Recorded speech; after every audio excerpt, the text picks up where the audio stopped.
an आदि नछ हैन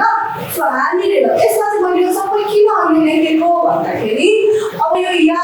you र यु चाहिँ हामीले किन युज गर्ने हैन त्यो युज गरेर कुन लेटर बन्छ र कुन अल्फाबेट्स बन्छ र भन्दाखेरि यो हाम्रो सबै के साउन्ड हो कन्सोनेन्ट साउन्ड हैन सो कन्सोनेन्ट साउन्डको जहिले पनि भन्दाखेरि ई प्रोनाउन्सिएसन आउने लेटर अल्फाबेट्स हामीले निकाल्न पर्यो यहाँबाट ओके सो ई आउने कुन कुन छ त कि